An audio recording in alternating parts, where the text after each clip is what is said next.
হরে কৃষ্ণ বন্ধুরা, সকাল সকাল চলে এসেছি তোমাদের মাঝে। আজকে আমার ব্লগটা শুরু করি আমার গোপু সোনাদের স্নান দিয়ে।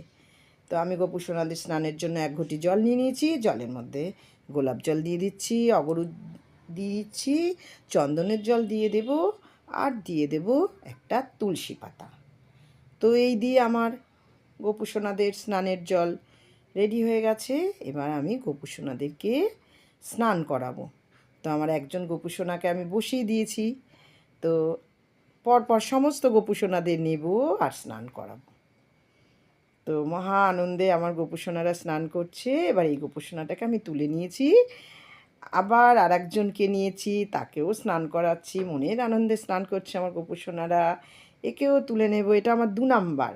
এই যে 3 নাম্বারও এসে গেছে, দেখো এও স্নান করছে। কি সুন্দর স্নান করে সবাই একই রকমের জামা কাপড় পরেছে এবং সবাই শৃঙ্গার করছে। কারো চুল বেঁধে দিচ্ছি, কাউকে কানের দুল পরিয়ে দিচ্ছি, মালা পরিয়ে দিচ্ছি, আর হাতে বাঁশি তো অবশ্যই দিতে হবে।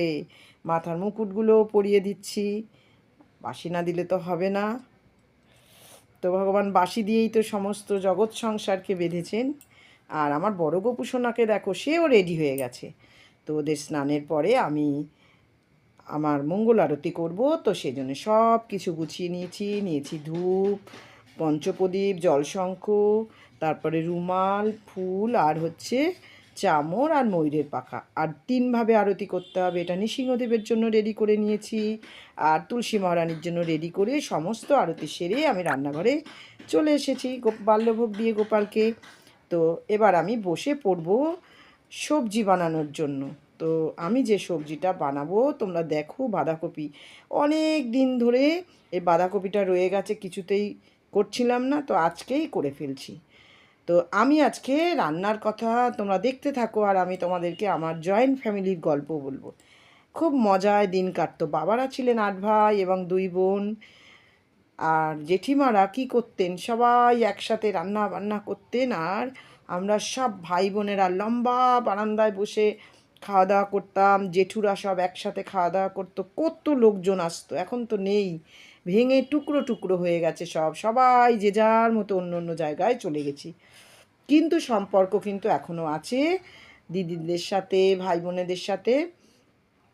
তো যেটা বলছিলাম, আমি কিছুতেই অল্প কিছু করতে পারি না, সেই ধারাটা আমার মধ্যে রয়ে গেছে। আমি সব বেশি বেশি করে ফেলি। 2 জন হোক আর 1 জন হোক আর 3 জন হোক, আমি করে ফেলি। আর কি মজা ছিল আমার সেই জয়েন্ট ফ্যামিলিতে, স্কুলে যাওয়া, ভাই বোনদের সাথে একসাথে। মানে আমার বাচ্চা, ওর বাচ্চা, জায়েদের মধ্যে মাদের এইটা ছিল না। এক যা যদি আমাদের খাইয়ে দিয়েছে, মার আর এক যা আমাদেরকে পোশাক পরিয়ে দিয়েছে, আর এক যা আমাদেরকে পড়াশুনো শিখিয়েছে।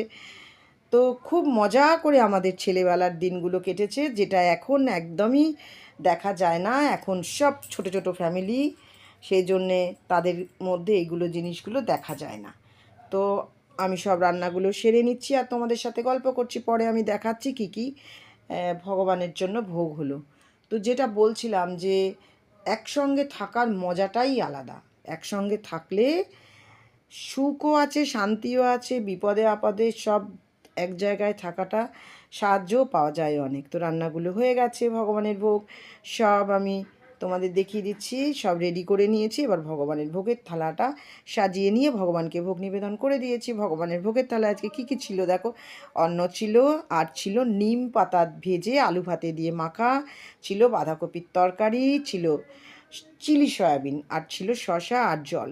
তো তোমরা সকলে ভোগ প্রসাদ দর্শন করো আর ভগবানের কৃপা লাভ করো। আজকে আমার ভিডিওটা এই পর্যন্ত। ভালো থেকো সকলে। রাধে রাধে।